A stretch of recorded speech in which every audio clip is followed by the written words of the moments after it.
Hello, everybody. Welcome to all the viewers. Welcome to the Viswaprajna channel. Today, we are going to continue the reading of Western Philosophy 101 that is being introduced to us through this book called Sophie's World by a wonderful storyteller named Jostein Gaarder, who is from the Nordic countries. And to help us with reading, discussion, and everything else, we have been kindly joined by SK Garu in the panel. SK Garu, welcome to the panel. Hello, Andy. Thank you. Hello. Hello. And last time we stopped at this one chapter called Middle Ages. So today we are going to pick it up from there, basically, and then we are going to take it forward. We are already very deep into the Western philosophical frameworks, concepts, and everything. So it has been a fairly explorative and uh, very interesting journey so far. So, SK, please proceed. Okay. The Middle Ages.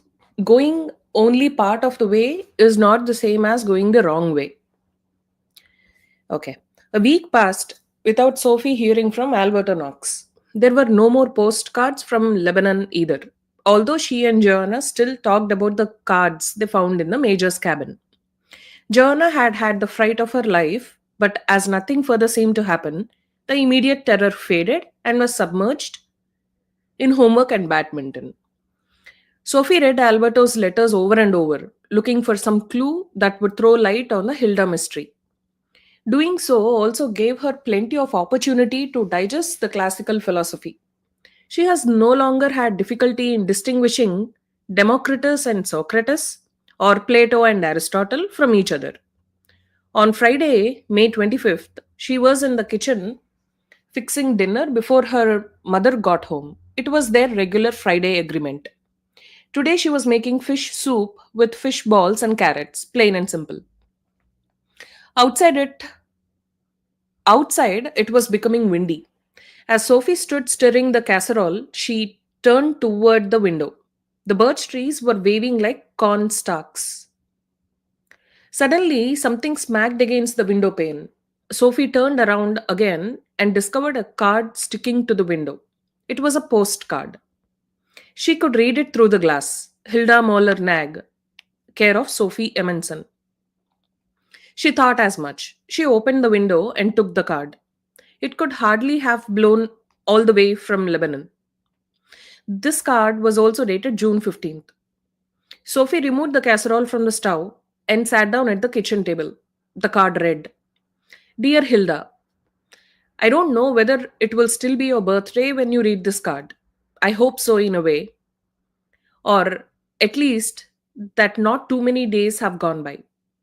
A week or two for Sophie does not have to mean just as long for us. I shall be coming home for Midsummer Eve, so we can sit together for hours in the glider, looking out over the sea, Hilda. We have so much to talk about. Love from Dad, who sometimes gets very depressed about the 1,000-year-long strife between Jews, Christians, and Muslims. I have to keep reminding myself that all three religions stem from Abraham. So I suppose they all pray to the same God. Down here, Cain and Abel have not finished killing each other. P.S. Please say hello to Sophie. Poor child, she still doesn't know how this whole thing hangs together. But perhaps you do? Sophie put her head down on the table, exhausted. One thing was certain. She had no idea how this thing hung together. But Hilda did, presumably. If Hilda's father asked her to say hello to Sophie, it had to mean that Hilda knew more about Sophie than Sophie did about Hilda. It was all so complicated that Sophie went back to fixing dinner. The postcard that smacked against the kitchen window all by itself? You could call that airmail. As soon as she had set the casserole on the stove again, the telephone rang. Suppose it was Dad? She wished desperately that he would come home so she could tell him everything that had happened in these last weeks. But it was probably only Joanna or Mom. Sophie snatched up the phone. Sophie Amundsen, she said. It's me, said a voice. Sophie was sure of three things. It was not her father, but it was a man's voice, a voice she knew she had heard before. Who's this? It's Alberto. Oh, Sophie was at a loss for words. It was the voice from the Acropolis video that she had recognized. Are you all right? Sure. From now on, there will be no more letters. Oh, the man said, okay. But I didn't send you a frog. We must meet in person. It's beginning to be urgent, you see. Why? Hilda's father is closing in on us. Closing in how? On all sides, Sophie, we have to work together now. Then she asks, how? But you can't help much before I have told you about the Middle Ages. We ought to cover the Renaissance and the 17th century as well. Berkeley is a key figure. Then Sophie says, wasn't he the man in the picture at the major's cabin? He says, that very same. Maybe the actual struggle will be waged over his philosophy. You make it sound like a war. I would rather call it a battle of wills. We have to attract Hilda's attention and get her over on our side before her father comes home to Lil Sand. I don't get it all. Perhaps the philosophers can open your eyes. Meet me at St. Mary's Church at 8 o'clock tomorrow morning. But come alone, my child. So early in the morning, Sophie said. The telephone clicked. Hello? Okay. He had hung up. Sophie rushed back to the stove just before the fish soup boiled over. St. Mary's Church? That was an old stone church from the Middle Ages. It was only used for concerts and very special ceremonies. And in the summer, it was sometimes open to tourists. But surely it wasn't open in the middle of the night. When her mother got home, Sophie had put the card from Lebanon with everything else from Alberto and Hilda. After dinner, she went over to Joanna's place. We have to make a very special arrangement, she said as soon as her friend opened the door.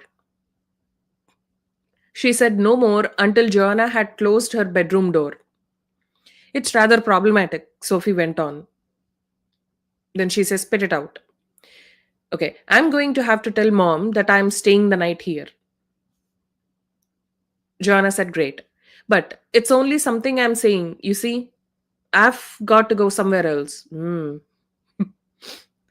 Then Joanna is like, that's bad. Is it a guy? Then Sophie says, no, it's to do with Hilda. Joanna whistled softly, and Sophie looked her severely in the eye. I'm coming over this evening, she said, but at 7 o'clock, I have got to sneak out again. You have got to cover for me until I get back. But where are you going? What is it you have to do?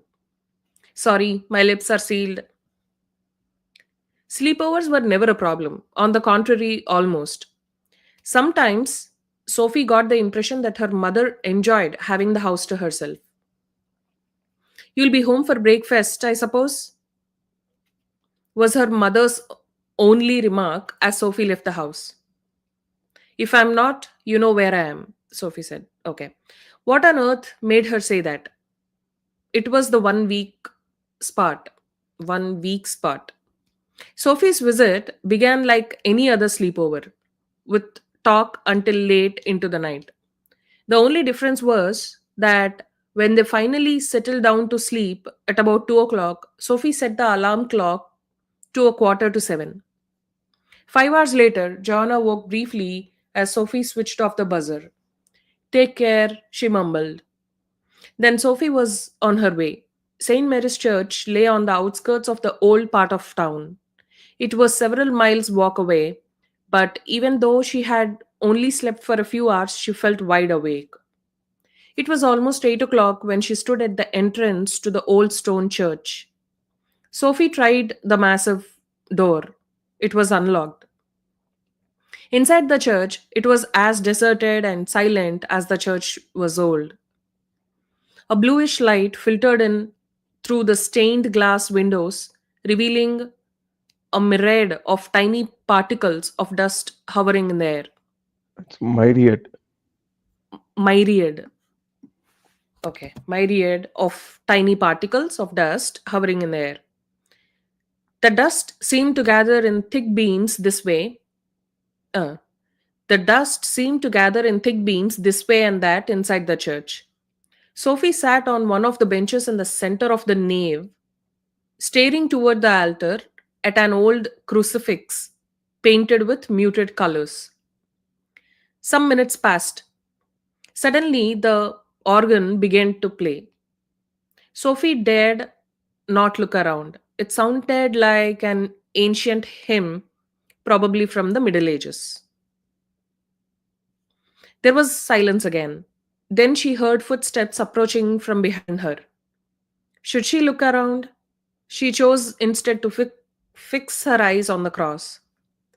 The footsteps passed her on their way up the aisle, and she saw a figure dressed in a brown monk's habit. Sophie could have sworn it was a monk right out of the Middle Ages. She was nervous, but not scared out of her wits. In front of the altar, the monk turned in a half circle and then climbed up into the pulpit. He leaned over the edge, looking down at Sophie, and addressed her in Latin: Gloria Patri, et Filio, et Spiritus Sancto, sic terret in principio, et nunc, et semper, et in saeculum servor. Amen. Okay, so that was Latin. Whatever. Okay. Or do you know what it means, Vishwagaru? What was that Latin?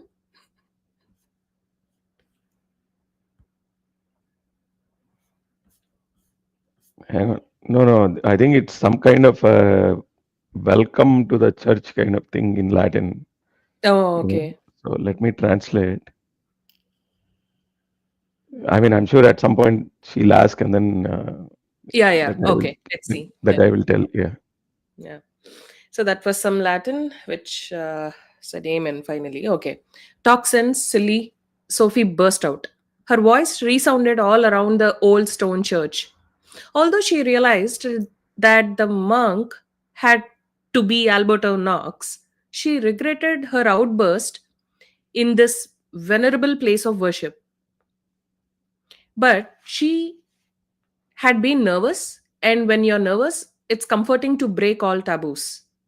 Shh! Alberto held up one hand as priests do when they want the congregation to be seated. Middle Ages began at 4, he said. Middle Ages began at 4? Asked Sophie, feeling stupid but no longer nervous. About 4 o'clock, yes. And then it was 5 and 6 and 7. But it was as if time stood still. And it got to be 8 and 9 and 10. But it was still the Middle Ages, you see. Time to get up to a new day, you may think. Yes, I see what you mean. But it is still Sunday, one long, endless row of Sundays. And it got to be 11 and 12 and 13. This was the period we call the High Gothic, when the great cathedrals of Europe were built. And then, sometime around 14 hours at 2 in the afternoon, a cock crowed, and the Middle Ages began to ebb away. So, the Middle Ages lasted for 10 hours then, said Sophie. Alberto thrust his head forward out of the brown monk's cowl and surveyed his congregation, which consisted of a 14-year-old girl. If each hour was 100 years, yes. Oh, so 10 100 years, 1,000 years, okay. We can pretend that Jesus was born at midnight. Paul began his missionary journeys just before 1:30 in the morning and died in Rome a quarter of an hour later. Around 3 in the morning, the Christian church was more or less banned. But by AD 313, it was an accepted religion in the Roman Empire. That was in the reign of Emperor Constantine. The Holy Emperor himself was first baptized on his deathbed many years later. From the year 380, Christianity was the official religion throughout the entire Roman Empire. Didn't the Roman Empire fall? She asked. It was just beginning to crumble. We are standing before one of the greatest changes in the history of culture. Rome in the 4th century was being threatened both by barbarians pressing in from the north and by disintegration from within. In AD 330, Constantine the Great moved the capital of empire from Rome to Constantinople, the city he had founded at the approach to the Black Sea. Many people considered the new city the Second Rome. In 395, the Roman Empire was divided in two: a Western Empire with Rome as its center, and an Eastern Empire with the new city of Constantinople as its capital. Rome was plundered by barbarians in 410, and in 476, the whole of Western Empire was destroyed. The Eastern Empire continued to exist as a state right up until 1453 when the Turks conquered Constantinople. So, Then Aganya, Sophie's. please stop, Hmm, please stop. So, sure. guess what the current name of that city, Constantinople, is after you just got the information? Istanbul. Yep, That's the next. that's the next That, sentence. yeah, that's what Sophie is asking now. And its name got changed to Istanbul? That's Yep, Sophie's question. that's right. Yeah. Yeah, just like Vishwagaru said. So even this guy is saying, that's right. Istanbul is its latest name. Another date we should notice is 529. That was the year when the church closed Plato's academy in Athens. In the same year, the Benedictine order, the first of the greatest monastic orders, was founded. The year 529 thus became a symbol of the way the Christian church put the lid on Greek philosophy. From then on, monasteries had the monopoly of education, reflection, and meditation. The clock was ticking toward 5:30. Sophie saw what Alberto meant by all these times. Midnight was 0, 1 o'clock was 100 years after Christ, 6 o'clock was 600 years after Christ, and 14 hours was 1400 years after Christ. Okay, Alberto continued. The Middle Ages actually means the period between two other epochs. The expression arose during the Renaissance. The Dark Ages, as they were Yeah, also called, that would be epoch. epochs. Okay. Epoch is a long period of time. Mm. Yeah.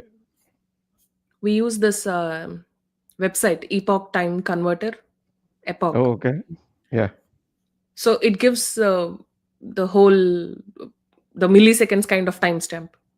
Oh, okay. Like you say today's date, and it gives that long, yeah, 14 digit Yeah, or the what. long form. Got Yeah, it.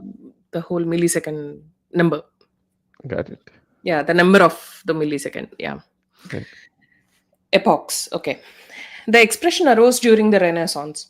The Dark Ages, as they were also called, were seen then as one interminable, interminable 1,000-year long night, which had settled over Europe between antiquity and the Renaissance. The word medieval is used negatively nowadays about anything that is over authoritative and inflexible. But many historians now consider the Middle Ages to have been a 1,000-year period of germination and growth. The school system, for instance, was developed in the Middle Ages. The first convent schools were opened quite early on in the period, and cathedral schools followed in the 12th century.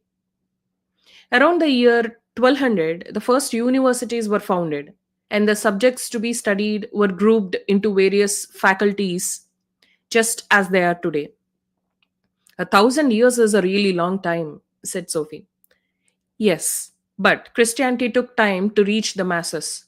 Moreover, in the course of the Middle Ages, the various nation states established themselves. with cities and citizens, folk music and folk tales. What would fairy tales and folk songs have been without the Middle Ages? What would Europe have been even? A Roman province, perhaps.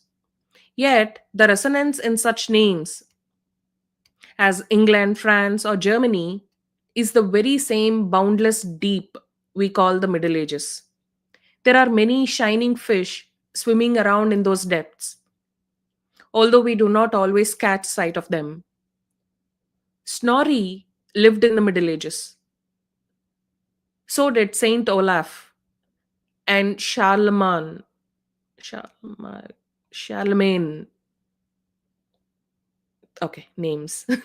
To say nothing of Romeo and Juliet, Joan of Arc, Ivanhoe, the Pied Piper of Hamelin, and many mighty princes and majestic kings, chivalrous knights and fair damsels, enormous stained glass window makers, and ingenious organ builders. And I haven't even mentioned friars, crusaders, or witches. Sophie is saying, okay, you haven't mentioned the clergy either. Clergy. Then he continues, correct. Christianity didn't come to Norway, by the way, until the 11th century. It would be an exaggeration to say that the Nordic countries converted to Christianity at one fell swoop. Ancient heathen beliefs persisted under the surface of Christianity, and many of these pre Christian elements became integrated with Christianity. In Scandinavian Christmas celebrations, for example, Christian and Old Norse customs are wedded even to this day. And here the old saying applies that married folk grow to resemble each other. You Yuletide cookies, Yuletide piglets, and Yuletide ale begin to resemble the three wise men from the Orient and the manger in Bethlehem. But without doubt, Christianity gradually became the predominant philosophy of life. Yeah, that would Therefore, be manger. manger, okay, not manger, okay, Yeah, Orient manger. and manger in Bethlehem, okay. Therefore, we usually speak of the Middle Ages as being a unifying force of Christian culture. So, it wasn't all gloom then, Sophie asked. The first centuries after the year 400 really were a cultural decline. The Roman period had been a high culture with big cities that had sewers, public baths, and libraries, not to mention proud architecture. In the early centuries of the Middle Ages, this entire culture crumbled. So did its trade and economy. In the Middle Ages, people returned to payment in kind and bartering. The economy was now characterized by feudalism, which meant that a few powerful nobles owned the land which the serfs had to toil on in order to live. The population also declined steeply in the first centuries. Rome had over 1 million inhabitants in antiquity, but by 600, the population of the old Roman capital had fallen to 40,000, a mere fraction of what it had been. Thus, a relatively small population was left to wander among what remained of the majestic edific- edifices, ed- Yeah, edifices of. edifice. Edifice is the correct Edifice, phrase. edifice, edifice. Okay. Oh, Shravan garu. Hello, Yeah, Andy. welcome, Largaru. Hello. Thank you. Just back from market as usual. Mm. Agora. You should say Agora by now.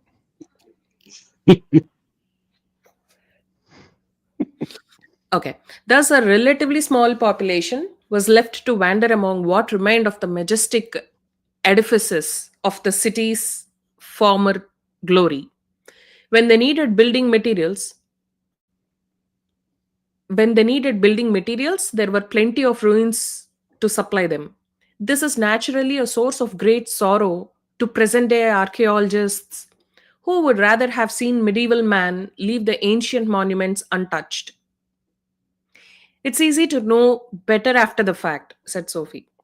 So now he continues. From a political point of view, the Roman period was already over by the end of the 4th century.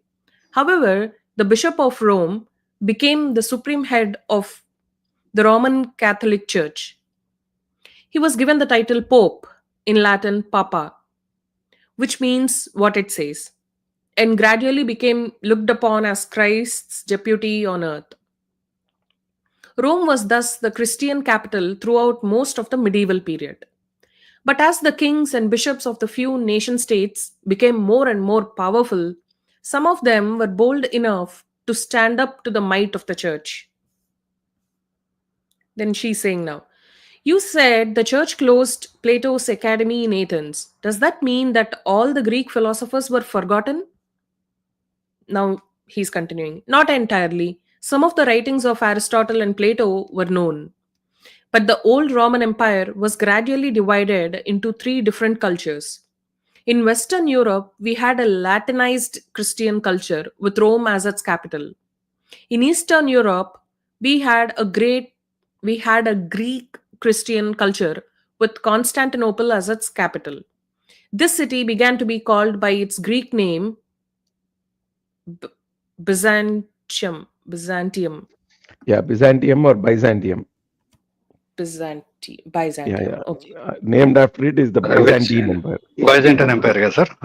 Yes.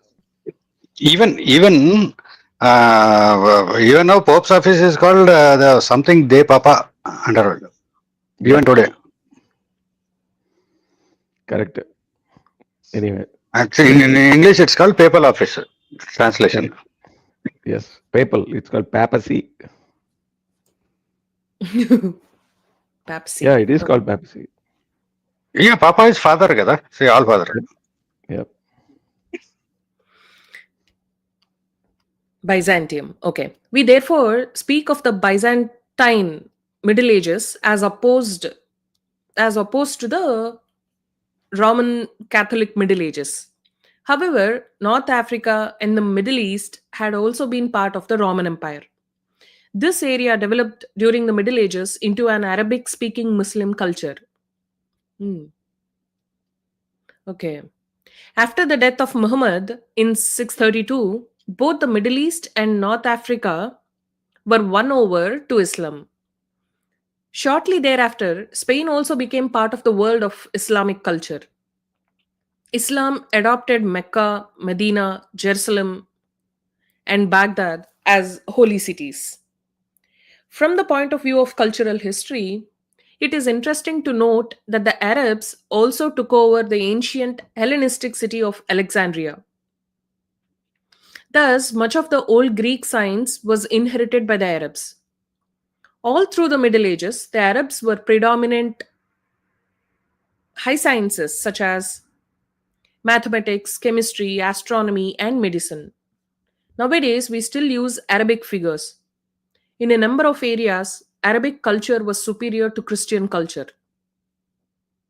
Now, Sophie is saying, I wanted to know what happened to Greek philosophy. She's still there.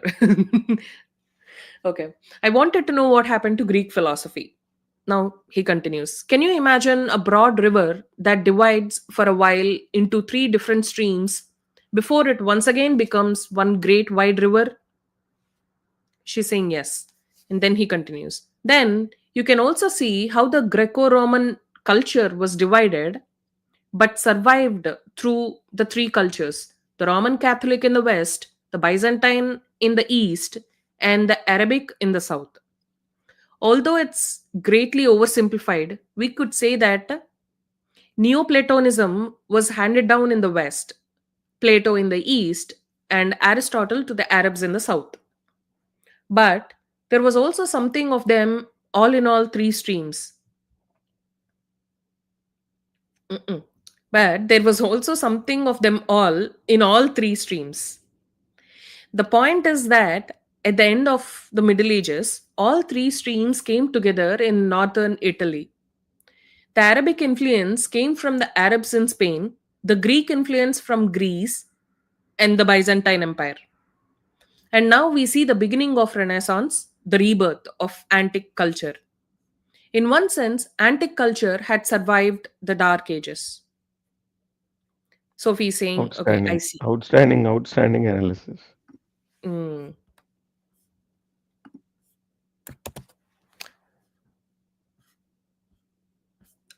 Uh, you want to say something here, Vishwagar, before we No, no, continue? there's nothing to say. Essentially, you will see that.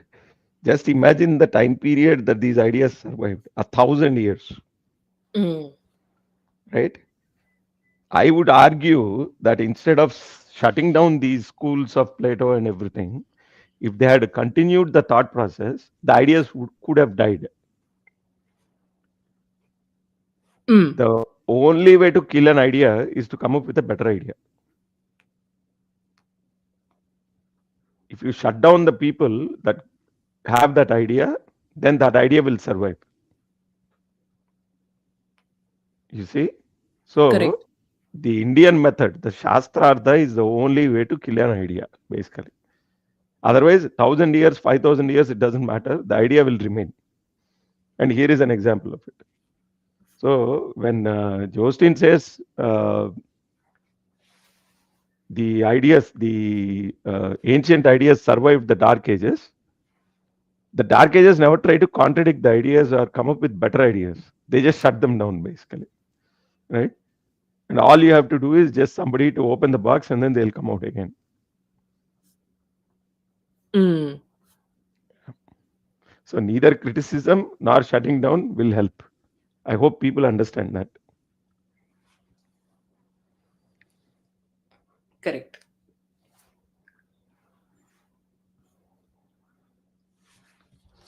Which is happening a lot now. It's only I don't know if criticism. it's happening or not, but people seem to be trying, right? Mm. It's a futile exercise, actually.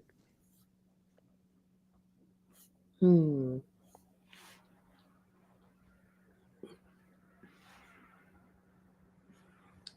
Okay, let's continue. But let us not anticipate the course of events. We must first talk a little about the medieval philosophy. I shall not speak from this pulpit anymore. I'm coming down.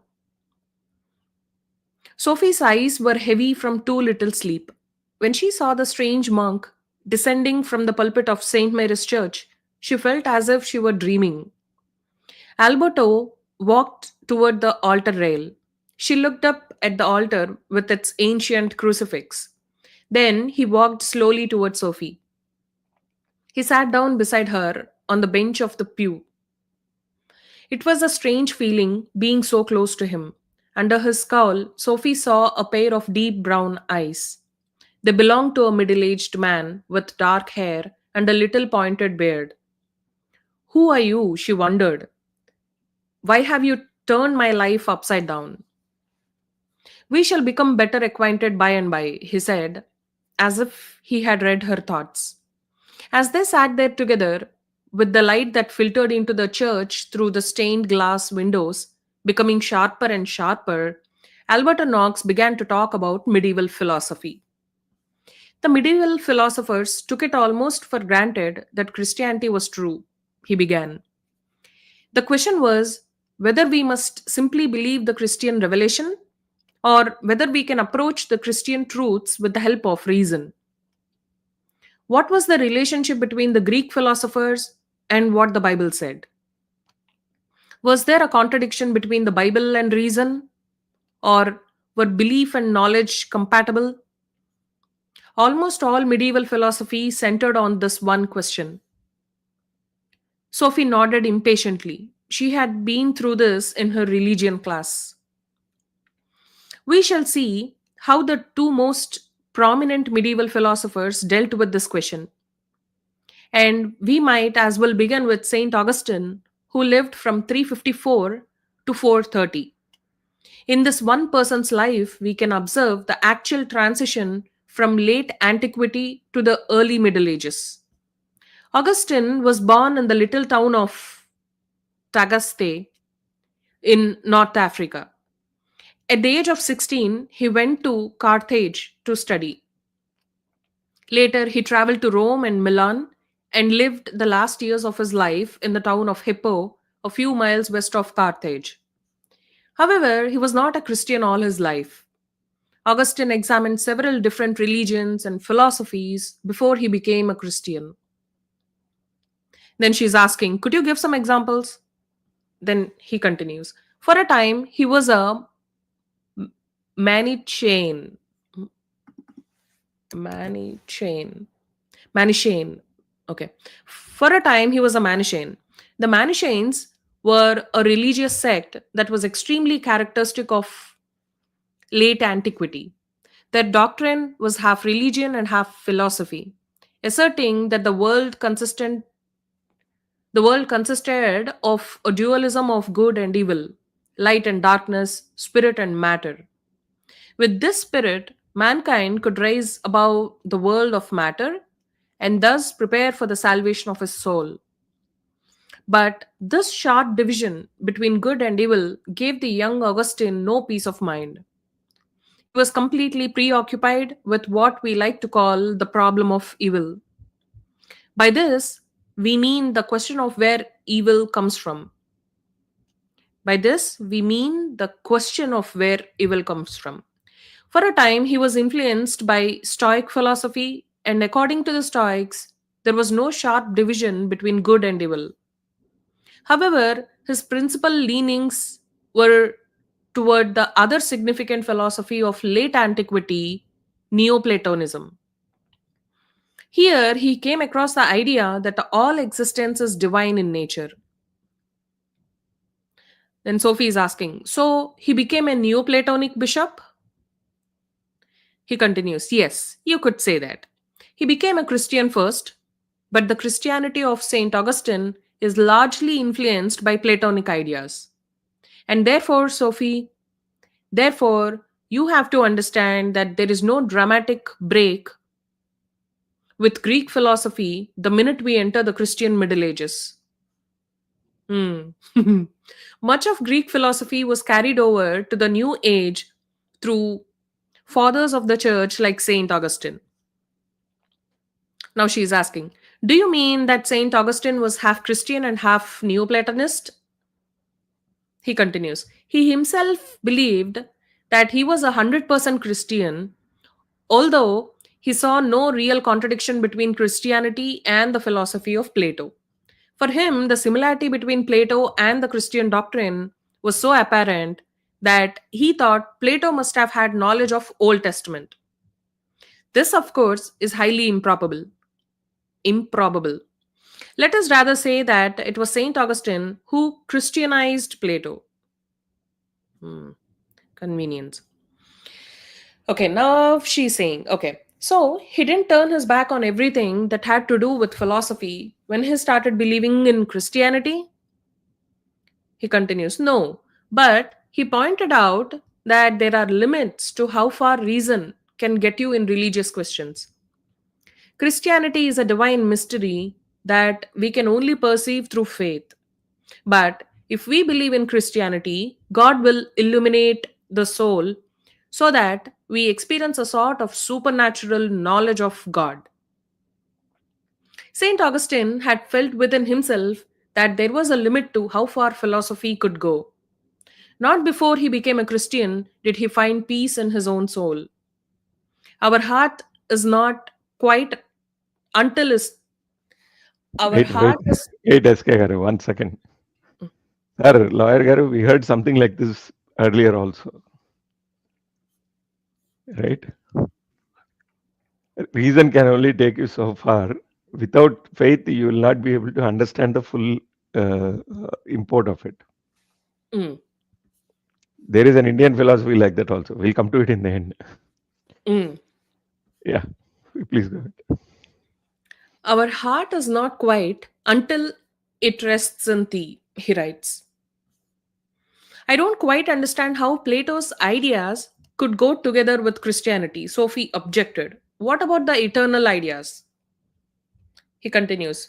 Well, St. Augustine certainly maintains that God created the world out of the void, and that was a biblical idea.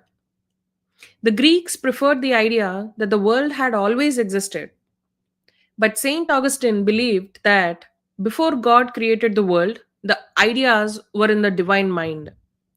So he located the Platonic ideas in God, and in that way preserved the Platonic view of eternal ideas. Khichdi idi. Okay. Then now she says, oh, that was smart. Then he continues, but it indicates how not only Saint Augustine, but many of the other church fathers bent over backward to bring Greek and Jewish thought together. In a sense, they were of two cultures. Augustine also inclined to Neoplatonism in his view of evil. He believed, like Plotinus, that evil is the absence of God.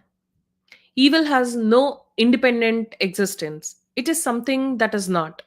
For God's creation is, in fact, only good. Evil comes from mankind's disobedience, Augustine believed. Or, in his own words, the, the God will is God's work. Sorry, the good will is God's work. The evil will is the falling away from God's work. Hmm. Now, Sophie saying, okay. Did he also believe that man has a divine soul? He answers, yes and no. Saint Augustine maintained that there is an insurmountable, insurmountable barrier between God and the world. In this, he stands firmly on biblical ground, rejecting the doctrine of Plotinus that everything is one. But he nevertheless emphasizes that man is a spiritual being. He has a material body which belongs to the physical world, which moth and rust doth corrupt. But he also has a soul which can know God. What happens to the soul when we die? Sophie asked. According to St. Augustine, the entire human race was lost after the fall of man. But God nevertheless decided that certain people should be saved from perdition. Sorry, perdition. Sophie. In that case, God could just as well have decided that everybody should be saved.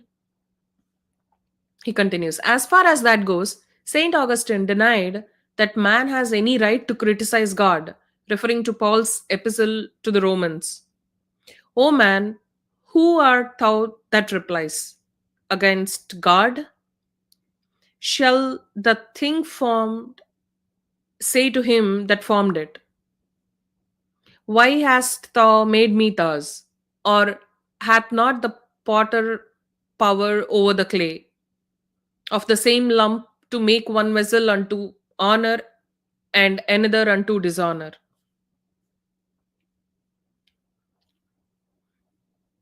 Mm. Now, Sophie is saying, okay, so God sits up in his heaven playing with people, and as soon as he's dissatisfied with one of his creations, he just throws it away. He continues, Saint Augustine's point was that no man deserves God's redemption, and yet God has chosen some to be saved from damnation. So, for him, there was nothing secret about who will be saved and who damned. It is preordained. We are entirely at his mercy. Sophie saying, so in a way, he returned to the old belief in fate. He continues, perhaps, but Saint Augustine did not renounce man's responsibility for his own life. He taught that we must live in awareness of being among the chosen. He did not deny that we have free will, but God has foreseen how we'll live. Sophie is asking, isn't that rather unfair? Asked Sophie. Socrates said that we all had the same chances, but we all had the same common sense. Oh no. Socrates said that we all had the same chances because we all had the same common sense. But St. Augustine divides people into two groups, One group gets saved and the other gets damned. You're right in that. St. Augustine's theology is considerably removed from the humanism of Athens, but St. Augustine wasn't dividing humanity into two groups. He was merely expounding the biblical doctrine of salvation and damnation. He explained this in a learned work called The City of God. She says, "Tell me about that." He continues, "The expression city of God or kingdom of God comes from the Bible and the teachings of Jesus. St. Augustine believed that all human history is a struggle between the kingdom of God and the kingdom of the world. The two kingdoms are not political kingdoms distinct from each other. They struggle for mastery inside every single person. Nevertheless, the kingdom of God is more or less clearly present in the church, and the kingdom of the world is present in the state. For example, in Roman Empire, which was in decline at the time of St. Augustine. This conception became increasingly clear as church and state fought for supremacy throughout the Middle Ages. There is no salvation outside the church. It was now said St. Augustine's City of God eventually became identical with the established church. Not until the Reformation in the 16th century was there any protest against the idea that people could only obtain salvation through the church. It was about time, Sophie said. We can also observe that St. Augustine was the first philosopher we have come across to draw history into his philosophy. The struggle between good and evil was by no means new. What was new was that for Augustine, the struggle was played out in history. The struggle was played out in history. There is not much of Plato in this aspect of St. Augustine's work. He was more influenced by the linear view of history as we meet it in the Old Testament. The idea that God needs all of history in order to realize his kingdom of God. History is necessary for the enlightenment of man and the destruction of evil. Or, as St. Augustine put it, divine foresight directs the history of mankind from Adam to the end of time as if it were the story of one man who gradually develops from childhood to old age. Hmm. Sophie looked at her watch. "It's 10 o'clock," she said. "I'll have to go soon. But first, I must tell you about the other great medieval philosopher. Shall we sit outside?" Alberto stood up. He placed the palms of his hands together and began to stride down the aisle. He looked as if he was praying or meditating deeply on some spiritual truth. Sophie followed him. She felt she had no choice. The sun had not yet broken through the morning clouds. Alberto seated himself on a bench outside the church. Sophie wondered what people would think if anyone came by. Sitting on a church bench at 10 in the morning was odd in itself, and sitting with a medieval monk wouldn't make things look any better. "It is 8 o'clock," he began. "About 400 years have elapsed since St. Augustine, and now school starts. From now until 10 o'clock, convent schools will have the monopoly on education. Between 10 and 11 Between 10 and 11 o'clock, the first cathedral schools will be founded, followed at noon by the first universities. The great Gothic cathedrals will be built at the same time. This church, too, dates from the 1200s, or what we call the High Gothic period. In this town, they couldn't afford a large cathedral. They didn't need one, Sophie said. I hate empty churches. Ah, but the great cathedrals were not built only for large congregations. They were built It is. It is called cathedral, I think, not cathedral. cathedral. Cathedral. There, there is some word similar to this which is medical that what is it? We put it to I don't know. IV. Red Cross. catheter, but that is different. This is cathedral. Yeah, That is that's catheter. That is catheter.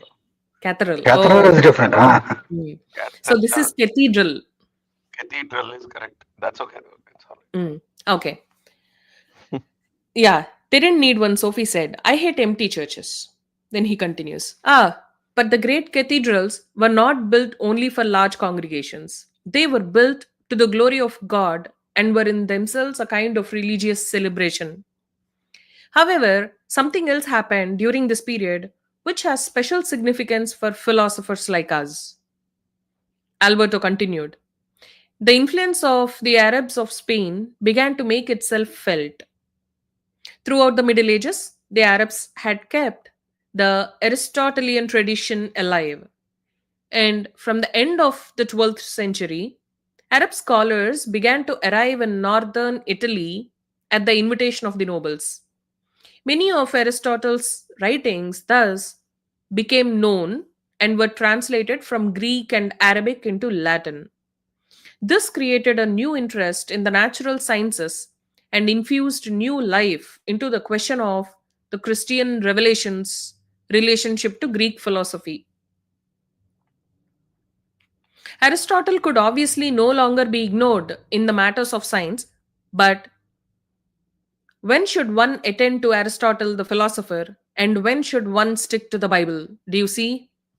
Sophie nodded and the monk went on. The greatest and most significant philosopher of this period was Saint Thomas Aquinas, who lived from 1225 to 1274. He came from the little town of Aquino between Rome and Naples. But he also worked as a teacher at the University of Paris. I call him a philosopher, but he was just as much a theologian. There was no great difference between philosophy and theology at that time. Briefly, we can say that Aquinas Christianized Aristotle in the same way that St. Augustine Christianized Plato in early medieval times. Too many patterns, Vishwagaru. Like, you keep these patterns in head, all this 0, 8 o'clock in the morning, 10, 12. Like, good way to remember history, kada? Like, yeah, totally. yeah, And same thing, right? See, you can see that they're mixing faith and philosophy. correct. It is after that in India also it started happening. Faith and philosophy mixture. Mm. Yeah, see, this 1200s time, there was no great difference between philosophy and theology at that time. Correct. Yeah. So this Aquinas Christianized Aristotle and Saint Augustine Christianized Plato. Correct. Hmm. So she says, wasn't it rather an odd thing to do? Christianizing philosophers who had lived several hundred years before Christ? See, Sophie is smarter than me. Okay. You could say so, but by Christianizing these two Greek philosophers, we only mean that they were interpreted and explained in such a way that they were no longer considered a threat to Christian dogma. Mm. Aquinas was among those who tried to make Aristotle's philosophy compatible with Christianity. We say that he created the great synthesis between faith and knowledge. He did this by entering the philosophy of Aristotle and taking him at his word. Sophie saying, I'm sorry, but I had hardly any sleep last night. I'm afraid you'll have to explain it more clearly. He continues. Aquinas believed that there need to be no conflict between what philosophy or reason teaches us and what the Christian revelation or faith teaches us. Christendom and philosophy often say the same thing. So we can frequently reason ourselves to the same truths that we can read in the Bible. Hmm. How come? Can reason tell us that God created the world in 6 days or that Jesus was the Son of God? Sophie asked. No, those so called verities of faith are only Verity, accessible. verity means self-evident truth. Verity. Okay. So unquestionable truths. Verity means it is evident. Pratyaksham kim pramanam kind of, uh, as in it's self-evident, so there is no need for proof. But God creating world in 6 days is not a verity then, right? How? That is what Christianity accepts. So the next, if you keep on reading, you will see it. Oh, okay, okay. Hmm. No, those so-called verities of faith are only accessible through belief and the Christian revelation. But Aquinas believed in the existence of a number of natural theological truths. By that, he meant truths that could be reached both through Christian faith and through our innate or natural reason. For example, the truth that there is a God. Aquinas believed that there are two paths to God. One path goes through faith and the Christian revelation, and the other goes through reason and the senses. Of these two, the path of faith and revelation is certainly the surest, because it is easy to lose one's way by trusting to reason alone. Hmm.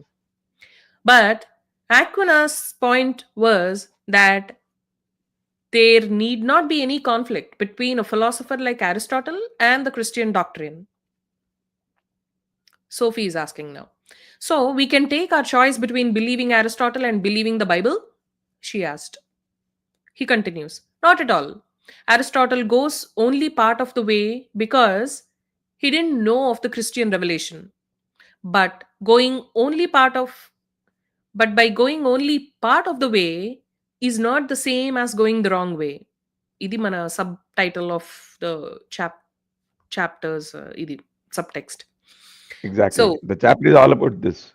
this one, going only part of the way is not the same as going the wrong way. For example, it is not wrong to say that Athens is in Europe, but neither is it particularly precise. If a book only tells you that Athens is a city in Europe, it would be wise to look it up in a geography book as well. There you would find the whole truth that Athens is the capital of Greece, a small country in southeastern Europe.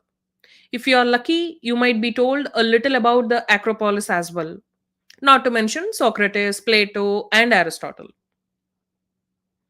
Now she's saying, but the first bit of information about Athens was true. He continues, exactly.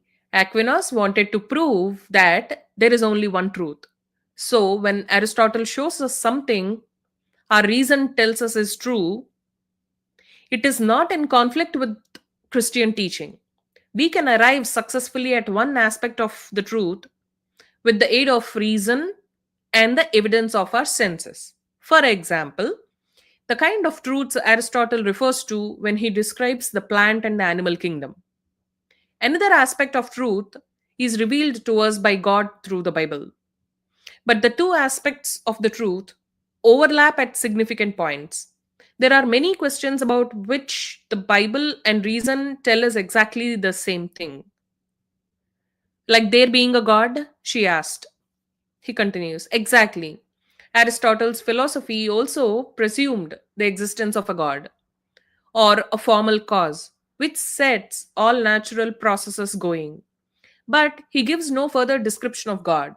For this, we must rely solely on the Bible and the teachings of Jesus. She's asking, is it so absolutely certain that there is a God? He continues, it can be disputed, obviously, but even in our day, most people will agree that human reason is certainly not capable of disproving the existence of God. Aquinas went further. He believed that he could prove God's existence on the basis of Aristotle's philosophy. Not bad, she said. With our reason, we can recognize that everything around us must have a formal cause, he believed. God has revealed himself to mankind both through the Bible and through reason. There is thus both a theology of faith and a natural theology. The same is true of the moral aspect. The Bible teaches us how God wants us to believe. But God has also given us a conscience which enables us to distinguish between right and wrong on a natural basis. There are thus also two paths to a moral life. We know that it is wrong to harm people, even if we hadn't read in the Bible that we must do unto others as you would have them do unto you. Here too, the surest guide is to follow the Bible's commandment. I think I understand, said Sophie now. It's almost like how we know there's a thunderstorm by seeing the lightning and by hearing the thunder. He says, yeah, that's right. We can hear the thunder even if we are blind, and we can see the lightning even if we are deaf. It's best if we can both see and hear, of course. But there is no contradiction between what we see and what we hear. On the contrary, the two impressions reinforce each other. I see, said Sophie. Let me add another picture. If you read a novel, John Steinbeck's Of Mice and Men, for example, John I have read. Steinbeck's John Steinbeck's Of Mice and Men. That is the name of the novel. Oh, so name of the novel is Is Of Mice and Of Men. Mice and Men. Yeah, Oh, by John Steinbeck. correct. Okay, yeah. Sophie is saying I've read that actually. Don't you feel you know something about the author just by reading his book? Then Sophie is saying I realize there is a person who wrote it. Is that all you know about him? He asked. He seems to care about outsiders, she said. When you read this book, which is Steinbeck's creation, you get to know something about Steinbeck's nature as well. But you cannot expect to get any personal information about the author. Could you tell from reading Of Mice and Men how old the author was when he wrote it, where he lived, or how many children he had? Sophie said, of course not. He continues, but you can find this information in a biography of John Steinbeck. Only in a biography or an autobiography can you get better acquainted with Steinbeck, the person. She says that's true. That's more or less how it is with God's creation and the Bible. We can recognize that there is a God just by walking around in the natural world. We can easily see that he loves flowers and animals. Otherwise, he would not have made them. But information about God, the person, is only found in the Bible or in God's autobiography, if you like. Now she says, you're good at finding examples. And he's like, hmm. For the first time, Alberto just sat there thinking without answering. Does all this have anything to do with Hilda? Sophie could not help asking. We don't know whether there is a Hilda at all, he said. But we know someone is planting evidence of her all over the place. Postcards, a silk scarf, a green wallet, a stocking. Alberto nodded. And it seems as if it is Hilda's father who is deciding how many clues he'll plant, he said. For now, all we know is that someone is sending us a lot of postcards. I wish he would write something about himself too. But we shall return to that later. It's quarter to 11. I'll have to get home before the end of the Middle Ages, she said. I shall just conclude with a few words about how Aquinas adopted Aristotle's philosophy in all the areas where it did not collide with the church's theology. These included his logic, his theory of knowledge, and not least his natural philosophy. Do you recall, for example, how Aristotle described the progressive scale of life from plants and animals to humans? Sophie nodded. Aristotle believed that this scale indicated a god that constituted a sort of maximum of existence. This scheme of things was not difficult to align with Christian theology. According to Aquinas, there was a progressive degree of existence from plants and animals to man, from man to angels, and from angels to God. Man, like animals, has a body and sensory organs. But man also has intelligence, which enables him to reason things out. Angels have so Angels have no such body with sensory organs, which is why they have spontaneous and immediate intelligence. They have no need to ponder like humans. They have no need to reason out conclusions. They know everything that man can know without having to learn it step by step like us. And since angels have no body, they can never die. They are not everlasting like God because they were once created by God. But they have no body that they must one day depart from, and so they will never die.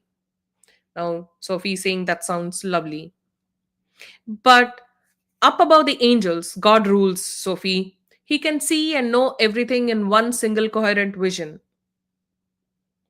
Sophie is saying, so he can see us now. He says, yes, perhaps he can, but not now. For God, time doesn't exist as it does for us. Our now is not God's now. Because many weeks pass for us, they do not necessarily pass for God. That's creep. That's creepy, Sophie exclaimed. She put her hand over her mouth. Alberto looked down at her and Sophie continued. I got another card from Hilda's father yesterday. He wrote something like, even if it takes a week or two for Sophie, that doesn't have to mean it will be that long for us. That's almost the same as what you said about God. Sophie could see a sudden frown flash across Alberto's face beneath the brown cowl. He ought to be ashamed of himself. Sophie didn't quite understand what Alberto meant. He went on. Unfortunately, Aquinas also adopted Aristotle's view of women. Hmm. You may perhaps recall that Aristotle thought a woman was more or less an incomplete man. He also thought that children only inherit the father's characteristics, since a woman was passive and receptive while the man was active and creative. According to Aquinas, these views harmonized with the message of the Bible, which, for example, tells us that woman was made out of Adam's rib. She said nonsense. He continues. It's interesting to note that the eggs of mammals were not discovered until 1827. It was therefore perhaps not so surprising that people thought it was the man who was the creative and life giving force in reproduction. We can moreover note that, according to Aquinas, it is only as nature being that women is inferior to man. Women's soul is equal to man's soul. In heaven, there is complete equality of sexes because all physical gender differences cease to exist. She says, that's cold comfort. Weren't there any women philosophers in Middle Ages? She asks. Okay, the life of the church in the Middle Ages was heavily dominated by men. But that did not mean that there were no women thinkers. One of them was Hildegard of Bingen. Okay. Hildegard of Bingen. Okay. Sophie's eyes widened. Does she have anything to do with Hilda? He continues. What a question. Hildegard lived as a nun in the Rhine Valley from 1098 to 1179. In spite of being a woman, she worked as a preacher, author, physician, botanist, and naturalist. She is an example of the fact that women were often more practical, more scientific even in the Middle Ages. But what about Hilda? Sophie asked. It was an ancient Christian and Jewish belief that God was not only a man, he also had a female side, or Mother Nature. Women too are created in God's likeness. In Greek, this female side of God is called Sophia. Sophia or Sophie means wisdom. Sophie shook her head resignedly. Resign, Yeah, resignedly. resignedly. That's correct. Okay. Hmm. Sophie shook her head resignedly. Why had nobody ever told her that? And Why had she never asked? Alberto continued. Sophia, or God's mother nature, had a certain significance both for Jews and in the Greek Orthodox Church throughout the Middle Ages. In the West, she was forgotten. But along comes Hildegard. Sophia appeared to her in a vision, dressed in a golden tunic adorned with costly jewels. Sophie stood up. Sophia had revealed herself to Hildegard in a vision. Maybe I'll appear to Hilda. She sat down again.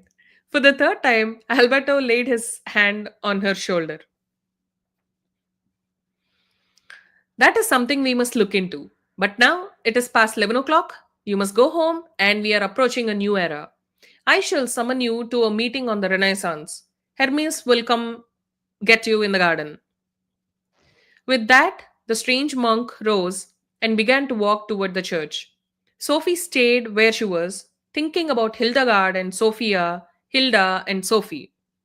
Suddenly, she jumped up and ran after the monk robed philosopher, calling, was there also an Alberto in the Middle Ages? Alberto slowed his pace somewhat, turned his head slightly, and said, Aquinas had a famous philosophy teacher called Albert the Great. With that, he bowed his head and disappeared through the door of St. Mary's Church. Sophie was not satisfied with his answer. She followed him into the church, but now it was completely empty. Did he go through the floor? Just as she was leaving the church, she noticed a picture of Madonna. Madonna ಅನ್ಕೊಡ್ದೇವು. Madonna is correct. Okay. She went up to it and studied it closely. Suddenly, she discovered a little drop of water under one of the Madonna's eyes. Was it a tear? Sophie rushed out of the church and hurried back to Jonas. Okay. Yeah, that would be Joanna's. But yeah, all good. I think, man, what a chapter. That brings us to the end of the Middle Ages. Right? Huge chapter, but quite fascinating actually. Our friends on the other side, these are still stuck there in the medieval ages. They are not growing up. Absolutely. Why would they? There's no need.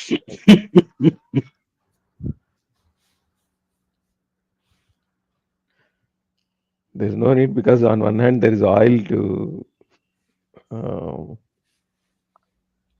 fuel it, and there is something else. There are weapons to defend on the other side. So philosophy can continue to stay in the closet. Today,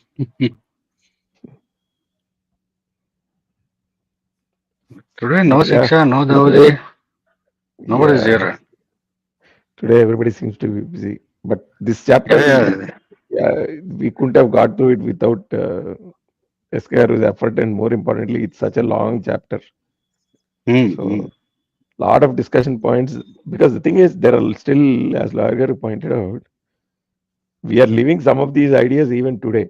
Basically, nothing has changed apparently. The so-called Renaissance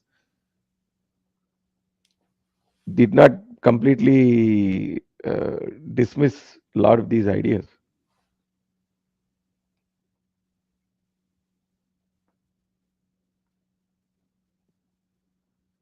Yeah. So, Vishwagar, you wanted to discuss with Shravan Garu kada, that point where this few of them can just be a belief after a point. There won't be a reason to it.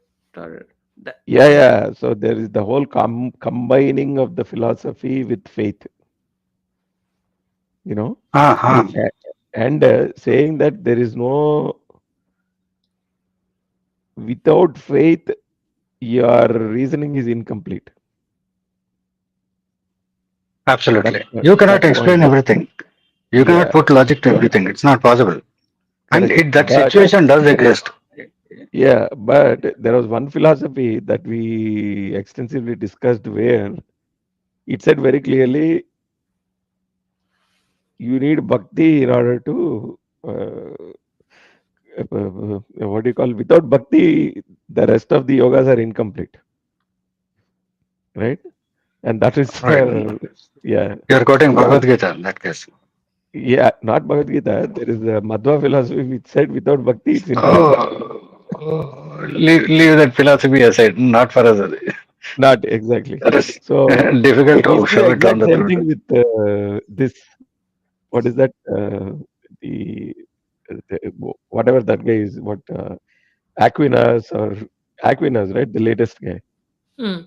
that said that your what do you call your logic is incomplete or the knowing through the senses is incomplete without the faith, basically. Hmm. You know. So all I am suggesting is I'm not suggesting one copied from the other or whatever. All I'm suggesting is the thought process of the human beings is not that dissimilar across various uh, places. Hmm. Because at some point it is the observer effect. I feel that for me, the observer defines what is visible to or what becomes revealed to that observer. Because nature is infinite, it will only reveal to you what how you want to see it, basically.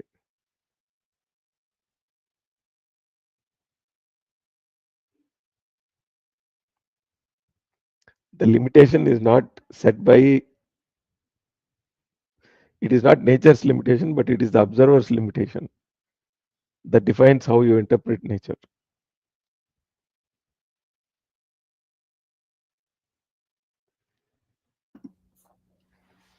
So anyway, Hmm.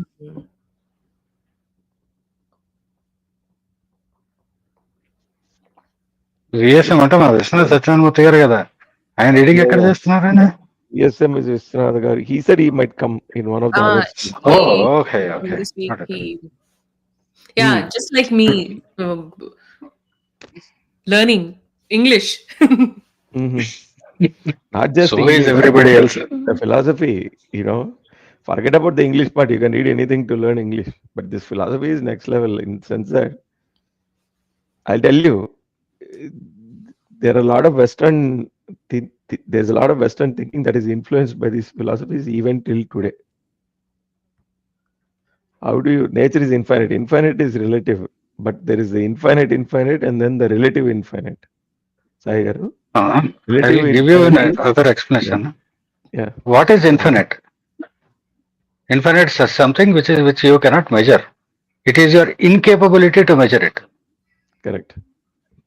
You don't have you cannot assign a value to it or a metric. That is infinite. Yeah, let's say you have a scale of 1 kilometer or like a 1 meter scale, right? And there is something that is 2 meters, right? Let's assume that you don't have a number system to denote, right, multiples. So for an instrument, or let's say there's the typical example is a voltmeter or some kind of a current measuring device, and its rating is let's say 10 volts. You give it a voltage of 20, the meter cannot measure it, basically. It will say it's infinite, it's beyond its capability to measure. So in that sense, it's infinite. So nature is beyond the capability of the senses. Now you can extend it using physical instruments and all that, but even then, right? And that is why the whole the Hubble telescope or whatever, all these telescopes, all they are trying to do is to extend our limitation. But there are certain inherent limitations even in those. Then why care about something I can't measure? You don't have to care at all, basically. And you can because it actually exists. They're Yeah, right in front of you. yeah, You have to extend your capabilities in measuring it. yeah. You don't have to care, but that is part of the inquisitive nature of human beings. Right? Yeah, I don't know. But anyway, the Middle Ages are quite fascinating. The Renaissance period is also fascinating, but there are quite a few Middle Age concepts that exist even till today. Yeah, our risks are in that only, na? Yeah, 100%. Still, 100%. Simplistic especially if you ideas take with a lot of feminism, yeah, you take communism, feminism, any ism and any ist, they are stuck there only. Because that day, that period has passed long ago. But still you are picking up from there only. correct, You are not leaving there. correct. And I mean, at the end of the day, whatever ism, whatever is all these things that you subscribe to, those philosophies, right? Simplistic medieval middle age philosophies, but with a lot of force behind them, right? That's what we are seeing in this day and age, with extreme amount of funding, force, So when you cannot present a better argument, you tend to resort to these kinds of force manipulation, agenda, lobbying, whatever. So unfortunate but true. So that's it. Anything else, or we can slowly wrap this session. But thanks. Yeah, thanks for reading. Long reading, Esker. It was a very No, long. just the initial 10 minutes were I was pushing myself, but after that, it's it just went. Yeah, because it's chronological and it's logical, and there are a lot of things. Again, it's very relevant to this day. Things that we see even today, right? With the church and everything else.